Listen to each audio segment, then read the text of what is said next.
안녕하세요, 여러분. 오늘도 즐거운 국어 시간입니다. 우리 이어서 계속 책을 읽을 건데요.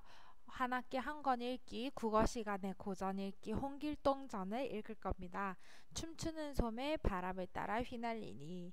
우리 열심히 읽으니까 벌써 반 정도를 읽었어요. 그래서,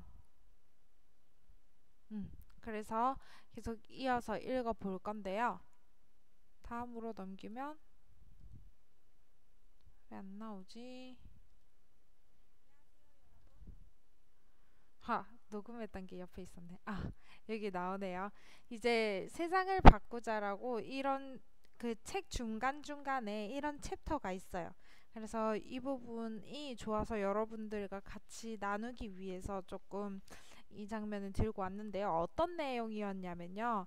조선시대의 조선사회의 모습을 온몸으로 느끼고 그런 현실을 바꿔보려고 했던 홍길동이 있었죠. 그쵸?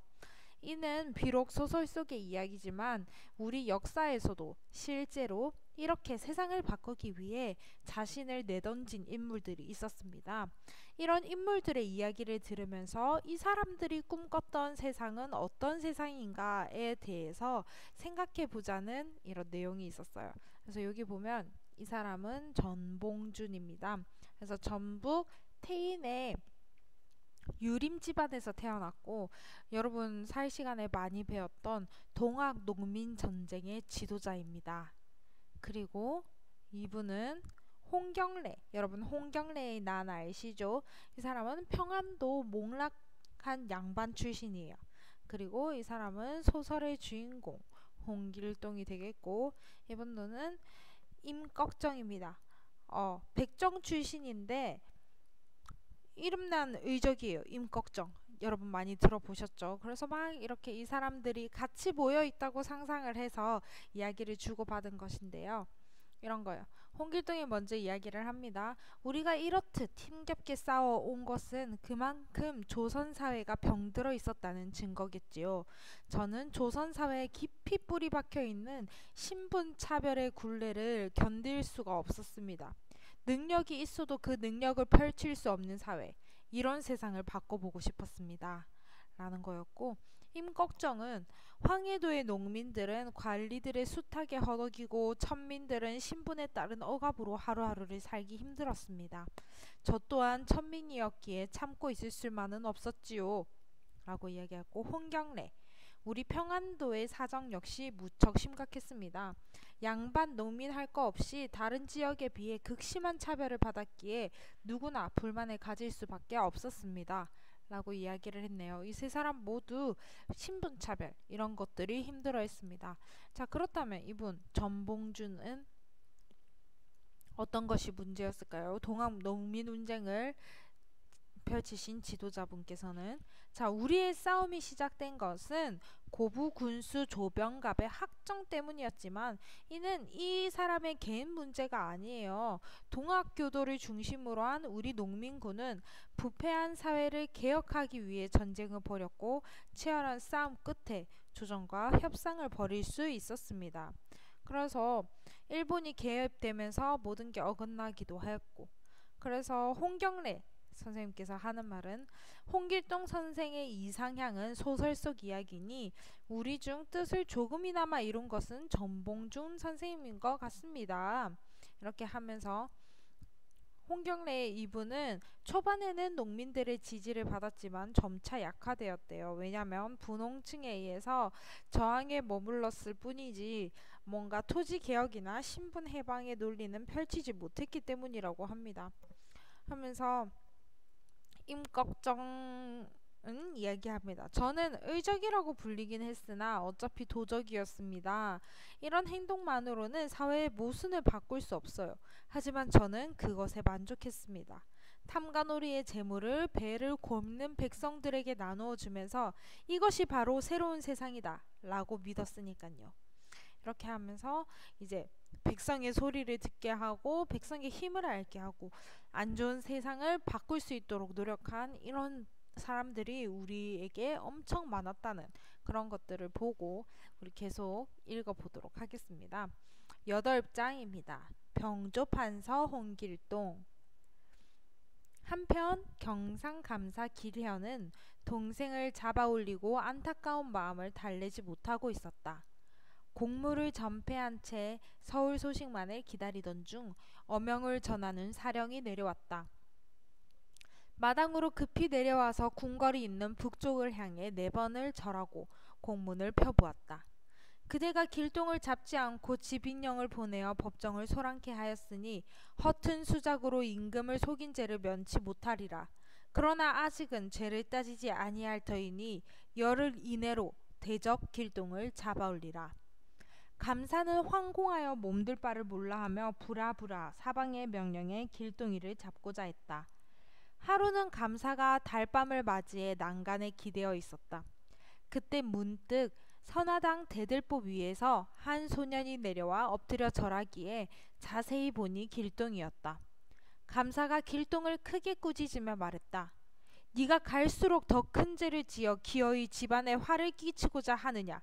지금 나라에서 내린 엄명이 막중하니 너는 나를 원망하지 말고 순순히 완명을 받아들여라.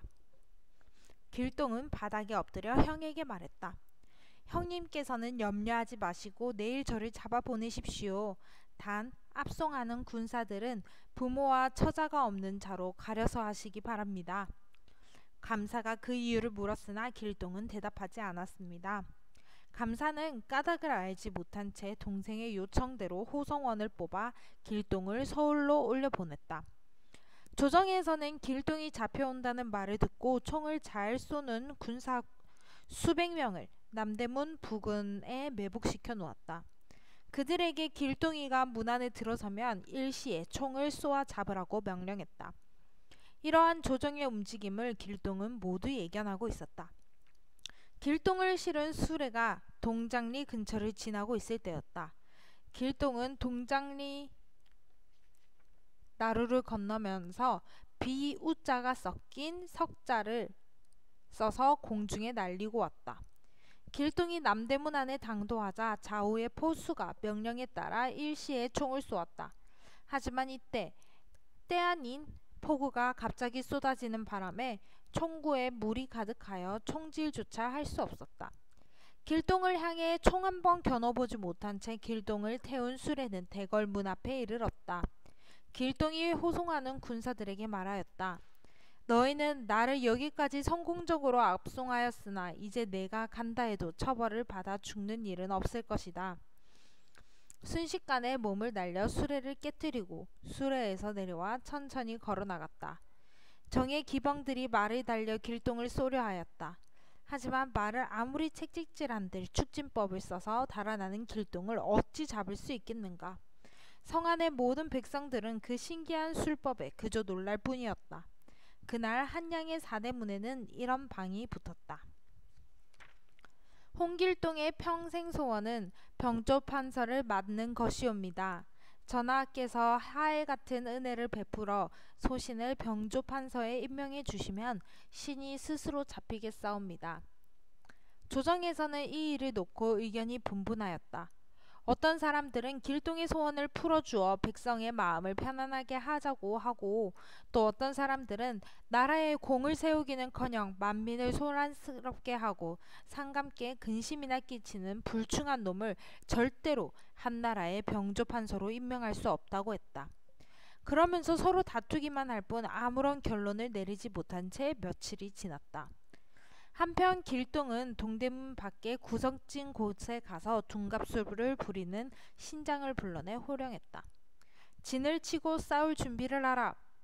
두 병사가 공중에서 내려와 몸을 굽히고 좌우에 서니 난데없이 수많은 병사들이 구름을 헤치고 나타나 한순간에 전투를 위한 진을 만들었다. 곧이어 진 가운데 황금으로 3층의 지휘대를 쌓고 그 위에 길동을 모셔 군대의 격식을 제대로 갖추었다. 그 위엄은 하늘을 찌르는 듯하고 그 형세는 더 이상 거칠 것이 없었다. 길동이 황건 역사에 호령하였다. 조정에서 길동을 모함하는 자들을 모두 잡아들이라. 명령을 받은 신장들이 곧장 나라가 10여 명을 쇠사슬로 엮어왔다. 그 모습은 마치 소리개가 병아리를 채워오는 것 같았다.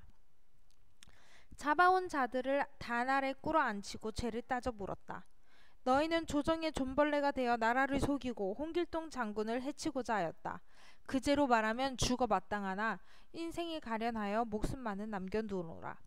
이들은 곧 각각 곤장 30대씩 때려 쫓아냈다. 길동이 다시 한 신장을 불러 지시했다. 서울 재상가의 자식들이 권세를 등에 업고 힘없는 백성들을 속여 재물을 빼앗는 경우가 허다하다. 또한 이들의 의롭지 못한 일을 많이 하고 마음이 교만하되 궁궐이 깊어 임금의 교화가 미치지 못하고 있구나. 게다가 나라의 조민 간신이 되어 임금의 총명을 가리기까지 하니 이 어찌 한심하지 않을까? 내 일을 엄히 타일러야 하겠다. 서울 독서당의 무리들을 모두 잡아들이라. 신장이 구름을 일으키며 공중으로 날아가더니 잠시 후 세도가의 자제 10여 명을 잡아왔다. 길동이 위엄을 갖추고 호령 소리를 높여 이들을 꾸짖었다. 너희들을 모두 세상과 떼어놓으려 하였으나 내가 나라의 조정에 있는 몸이 아니므로 잠시 미뤄야 하겠다. 그러나 앞으로 니놈들이 행실을 고치지 않으면 너희가 수만 리 밖에 있다 하여도 잡아다가 낱낱이 목을 베리라. 이들 또한 곤장을 쳐서 내쫓은 후 길동은 소와 양을 잡아 군사를 먹이며 잔치를 열었다. 멀리 푸른 하늘에는 흰 해가 고요하고 둘러앉은 영웅호걸들의 모습은 잠옷 엄숙하였다. 길동도 술을 양껏 마시고 기분이 좋게 취하여 문득 칼을 잡고 춤을 추었다. 칼빛이 번쩍이어 햇빛을 희롱하고 춤추는 소매는 가벼이 공중에 날리었다. 이럭저럭 잔치의 분위기가 무르익어가고 날이 서서히 저물었다. 길동은 잔치를 마무리하고 신장을 돌려보낸 후에 몸을 날려 활빈당의 처소로 돌아왔다. 그 후로 다시 길동을 잡으라는 명이 더욱 하급하였으나 여전히 종적을 찾을 수 없었다. 길동은 군사를 보내어 팔도의 장안으로 가는 뇌물을 빼앗고 불쌍한 뱃성이 있으면 창고에 곡식을 내어 먹었다. 귀신처럼 출몰하는 그 제주의 사람들은 그저 놀라워할 뿐이었다. 한편 길동으로 인해 매일같이 탄식하던 임금은 마침내 결정을 내렸다. 이놈의 제주는 사람의 힘으로 어찌할 수가 없겠다. 민심이 이렇게 술렁이고 그 제주는 기특하니 차라리 그 제주를 인정하여 조정에서 쓰는 것이 낫겠구나. 임금은 병조 판서를 내주겠다 하고 길동을 불렀다. 며칠 후 드디어 길동이 수레를 타고 하인 수십 명을 거느리고 대궐에 나타났다. 성응이 만극하게도 분수에 넘치는 은혜를 입어 병조 판서에 오르게 되었습니다. 성은을 만분의 1도 갚기 어려울 것이니 황공하기 그지없나이다. 이 말을 남기고 길동은 구름을 타고서는 하늘로 호련히 사라져 버렸다. 그 이후로는 길동이 다시 소란을 피우지 않았고 임금 또한 길동을 잡으라는 명을 거두었다. 산중에서 무리들과 함께 고요한 나날을 보내고 있던 길동은 어느 날 부하들을 모두 불러 모았다. 내 잠시 다녀올 곳이 있다. 그동안 너희들은 아무데도 출입하지 말고 내가 돌아오기를 기다리라. 즉시 몸을 솟구쳐 남경으로 향하여 가다가 한 곳에 다다랐다. 그곳을 율도국이라는 나라였다. 사면을 살펴보니 사천이 깨끗하고 인물이 번성하여 편안케 살만한 곳이었다. 남경에 들어가 구경한 뒤 또 제도라고 하는 섬에 들어가 두루 다니며 산천도 구경하고 인심도 살폈다. 제도에는 일봉산이라는 산이 있었는데 가히 제일 강산이라 할만했다. 그 둘레가 700리오 주변에는 기름진 논이 가득하여 살기에 정말 좋았다. 길동이 마음속으로 생각했다. 내 이미 조선을 하직하기로 하였으니 이곳에 와 조용히 지내가다가 큰 일을 도모하리라. 가벼운 발걸음으로 돌아온 길동은 부하들에게 말했다. 그대들은 즉시 배를 많이 만들어 아무날 한양 서강에서 기다리라. 내 임금께 청해 벼 3,000석을 구해올 것이니 약속을 어기지 말라. 한편 길동이 잠잠해지자 아버지 홍대감의 병은 깨끗이 나았고 임금 또한 금심 없이 지내게 되었다. 9월의 보름께의 어느 날 임금은 달밤을 맞아 내실을 거느리고 달빛을 구경하고 있었다.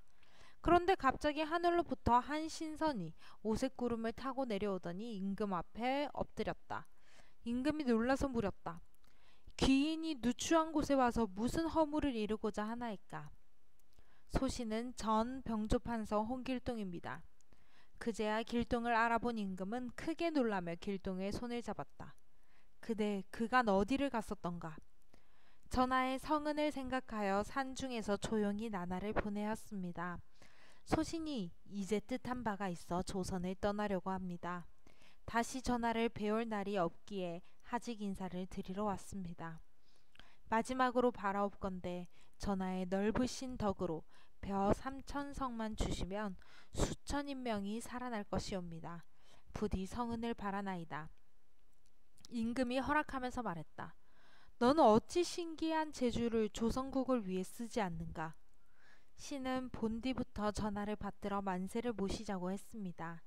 그러나 제가 천한종의 몸에 태어났기 때문에 문으로는 홍문관이나 예문관의 벼슬길이 막혀있고 무로는 선정관 벼슬길이 막혀있습니다. 이러한 까닭으로 사방을 멋대로 돌아다니면서 관청에서 폐를 끼치고 조정에 죄를 지었던 것이옵니다. 이제 만극하게도 신의 소원을 풀어주셨으니 전하를 하직하고 조선을 떠나가려고 하옵니다. 엎드려 바라옵건대 전하께서는 만수무강하십시오. 한참 동안 고개를 조아리고 있던 구일동은 구름을 타고 가면서 마지막 인사를 남겼다. 전하 덕분에 벼 3천석을 얻었으니 성응이 갈수록 만극하옵니다. 벼를 내일 서강으로 운반하여 주십시오. 공중으로 사라지는 길동의 모습을 보며 임금은 못내 안타까웠다. 넘치는 재주를 가졌으되 나라를 위해 쓰지 못하니 어찌 아깝지 않으랴. 이튿날 임금은 대동당상에게 명령하였다. 벼 3천석을 서강으로 운반하라. 조정의 신하들은 그 까닭을 몰라 어리둥절했다. 길동의 청에 따라 벼를 서강나루로 실어다 놓으니 먼 곳에서 여러 척의 배가 쏜살같이 미끄러져 들어와 벼를 싣고 떠났다. 배가 저만치 멀어질 즈음 뱃머리에 호련 길동이 나타났다. 길동은 대궐을 향하여 4번 절을 하며 하직 인사를 올렸다. 길동은 그렇게 3,000명의 군사를 거느리고 망망대해로 떠났다. 길고 긴 항해 끝에 그들이 도착한 곳은 다름 아닌 제도였다. 상륙한 후에 제일 먼저 창고와 궁궐을 세워 안전을 도모했다. 부하들로 하여금 농업에 힘쓰게 하고 각국을 왕래하며 무역을 했다. 한편으로는 틈틈이 병법을 익혀 군사를 훈련시키기도 했다. 오래되지 않아 제도에는 병기와 군량미가 산산이 쌓이고 군사력도 강해져서 누구도 대적할 수 없을 정도가 되었다. 9. 새 부인을 얻다. 제도에서의 평안하고 고요한 시간은 그렇게 흘러갔다. 어느 날 길동은 화살촉에 발을 약을 구하기 위해 약초를 캐고자 마당산으로 갔다. 가는 길에 낙천현이라는 곳에 이르렀는데 그곳에는 백룡이라 하는 만석군 부자가 있었다. 백룡에게는 아들은 없고 일찍이 딸을 하나 두었는데 마음씨와 외모가 모두 아름다웠다. 물에 잠긴 고기처럼 유연하고 물가에 내려앉는 기러기처럼 날렵한 자태를 지니고 있었으며 달보다 환한 용모에 꽃이 부끄러워할 정도였다. 게다가 고전을 두루 섭렵하였으니 이백과 두보에 못지않은 금소실을 지녔다. 아름다운 모습은 장강을 비웃고 사덕은 태사를 본받아 말 하나 행동 하나마다 예절을 갖추고 있었다. 이러하니 그 부모가 매우 사랑하여 아름다운 사위를 구하고 있었다. 그런데 백소저가 18살이 되던 날 뇌성병력과 폭풍우가 몰아치더니 그녀가 갑자기 사라져버렸다. 백룡 부부가 거금을 들여 사방으로 딸을 찾았으나 도무지 종적을 알 수 없었다. 백령은 실성한 사람이 되어 거리로 다니며 누구라도 내 딸을 찾아준다면 사위로 삼고 재산의 반을 주겠다고 하였다. 길동도 이 안타까운 사연을 풍문으로 전해 들었지만 도울 방법이 막연하였기에 흘려버릴 수밖에 없었다. 마당산으로 간 길동은 약초를 캐기 위해 점점 더 깊은 곳으로 들어갔다. 한참 그렇게 가다 보니 그만 날이 저물어 버렸다. 깊고 어두운 산중에서 갈 곳을 몰라 방황하고 있을 때 문득 멀리서 새어나오는 불빛이 보였다. 가만히 귀 기울여 들으니 여러 사람들이 떠드는 소리도 들렸다. 길동은 반가운 마음에 얼른 달려가 보았다. 그곳에는 수백 명의 무리를 지어 뛰어놀며 즐기고 있었는데 자세히 보니 그거는 사람이 아니라 사람의 형상을 닮은 짐승이었다. 크게 놀란 길동은 재빨리 몸을 숨기고 그들을 살폈다. 짐승들은 바로 을동이라고 하는 요물이었다. 길동은 조용히 활을 건어 제일 높은 자리에 앉아있는 놈을 쏘아 맞췄다. 대장을 을동이가 화살에 가슴에 맞은 채 놀라 소리를 지르며 달아났다. 길동이 쫓아가 잡으려 하자 밤이 이미 깊었기에 포기하고 소나무에 의지하여 하룻밤을 지냈다. 다음날 아침 일어나자마자 어제 율동이가 화살을 맞은 자리를 살펴보았다. 그곳에는 짐승의 피가 떨어져 있어 달아난 방향을 알 수 있었다. 피의 흔적을 따라 멸리를 들어갔더니 웅장하게 큰 집이 나타났다. 문을 두드리자 한 짐승이 나와서 물었다. 그대는 누군데 이곳에 왔소? 길동이 대답했다. 나는 조선국의 사람입니다. 이 산으로 약초를 캐러 왔다가 길을 잃어 이곳에 있습니다. 그 짐승이 반가운 낯으로 길동을 반겼다. 그러면 그대가 의수를 알겠구려. 우리 대왕이 미녀를 세 부인으로 정하고 잔치를 하며 즐기다가 난데없이 날아온 화살에 맞아 사경을 헤매고 있소이다. 다행히 오늘 그대를 만났으니 만일 의수를 알거든 부디 우리 대왕을 살려주시오. 내 비록 편작의 재주는 없으나 웬만한 병은 고칠 수 있소. 길동의 대답에 짐승은 기뻐하며 길동을 안으로 불렀다. 길동이 안으로 들어갔더니 화살을 맞은 우두머리 짐승이 신음을 하며 말했다. 내 목숨이 하루를 이어가기 힘들었는데 하늘이 도와 선생님을 만났소이다. 좋은 약으로 나를 구해주시오. 길동이 상처를 살피고는 대수롭지 않은 듯 이야기했다.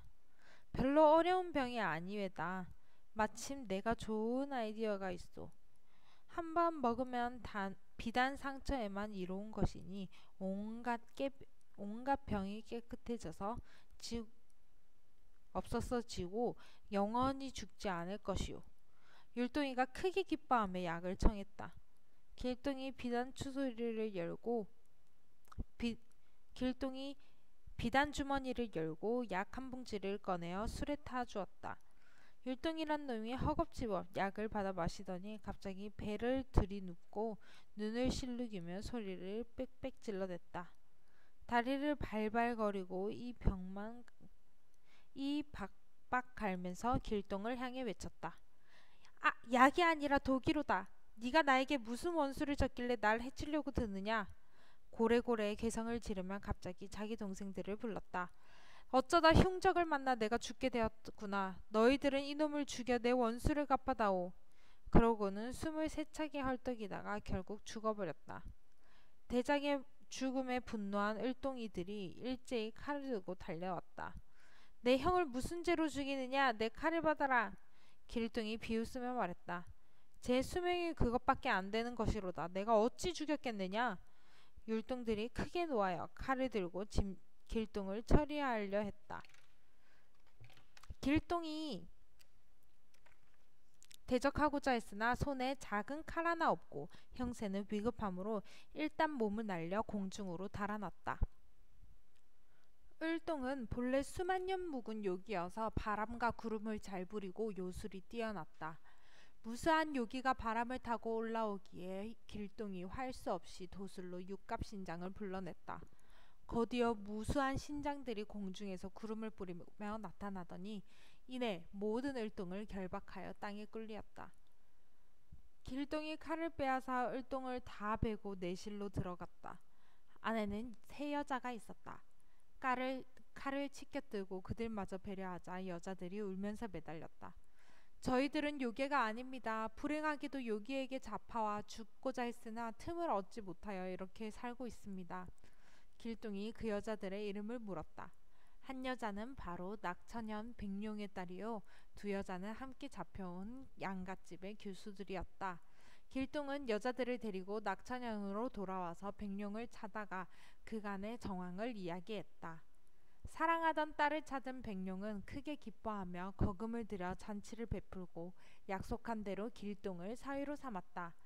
죽은 줄로만 알았던 동네 여인들이 돌아온 데다가 아름다운 백령가야까지 어우러지니 온 마을이 기쁨으로 들썩였다.